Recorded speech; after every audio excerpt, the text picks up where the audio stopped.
Welcome to our channel. ఈరోజు మనం ఎప్పుడు ఒకే రకం రసం కాకుండా ఈ సీజన్లో లభించేటువంటి ఉసిరికాయతోటి కూడా ఎంతో టేస్టీ అండ్ హెల్తీగా రసాన్ని ఎలా ప్రిపేర్ చేసుకోవాలో ఇవాళ మన వీడియోలో చూసేద్దాం రండి.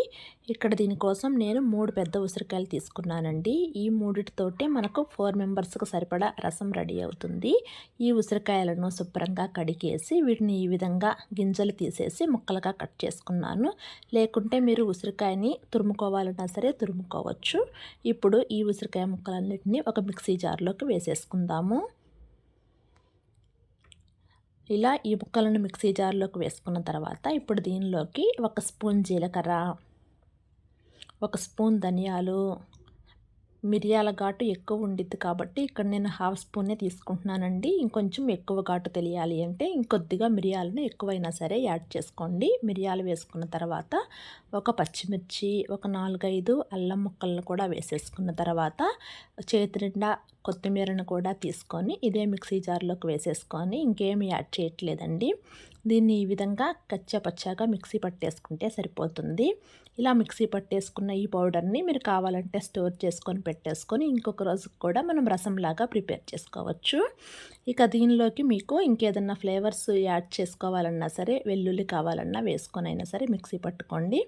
ఇలా మిక్సీ పట్టుకున్న మొత్తాన్ని ఇక రసం కాగేటువంటి బౌల్లోకి వేసేసుకొని దీనిలోకి సరిపడా వాటర్ పోసుకొని దీనిలో నేను టమాటా ముక్కల్ని యాడ్ చేస్తున్నానండి. లేదు మీకు టమాటా ఫ్లేవర్ వద్దు, పులుపుకి ఉసిరికాయ ఫ్లేవరే తగలాలి అనుకుంటే ఈ టమాటా ముక్కలు స్కిప్ చేయండి. నేనైతే ఒక 2 టమాటాలను యాడ్ చేశాను.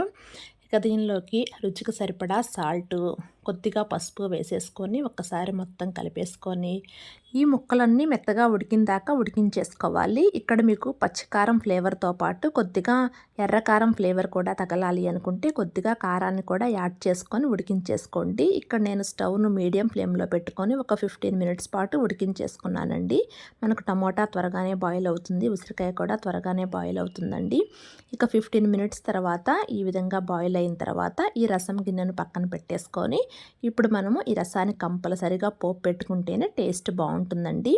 ఇక పోపు కోసం పోపు గిన్నెలో కొద్దిగా ఆయిల్ వేసుకొని ఆయిల్ హీట్ అయిన తర్వాత కొద్దిగా ఆవాలు వేసుకున్న తర్వాత ఆవాలు చిటపట్లాడిన తర్వాత మాత్రమే మిగతా ఇంగ్రీడియంట్స్ యాడ్ చేసుకోండి. అప్పుడే ఫ్లేవర్ బాగా వస్తుంది.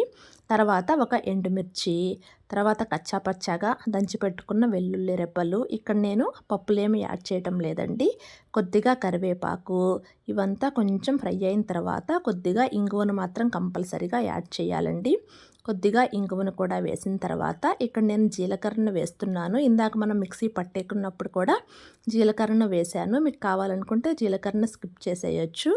ఇక ఈ పోపు అంతా ఫ్రై అయిన తర్వాత ఈ పోపు మొత్తాన్ని ఆ రసం గిన్నెలోకి వేసేసుకొని ఒక 2 మినిట్స్ పాటు లో ఫ్లేమ్లో మగ్గించేసుకుంటే చాలండి. ఎంతో టేస్టీగా ఉండేటువంటి ఈ రసము 2 రోజుల పాటు నిల్వ ఉంటుందండి. అన్నంలోనే కాదు, దీన్ని గ్లాస్లో పోసుకొని కూడా తాగేసేయచ్చు.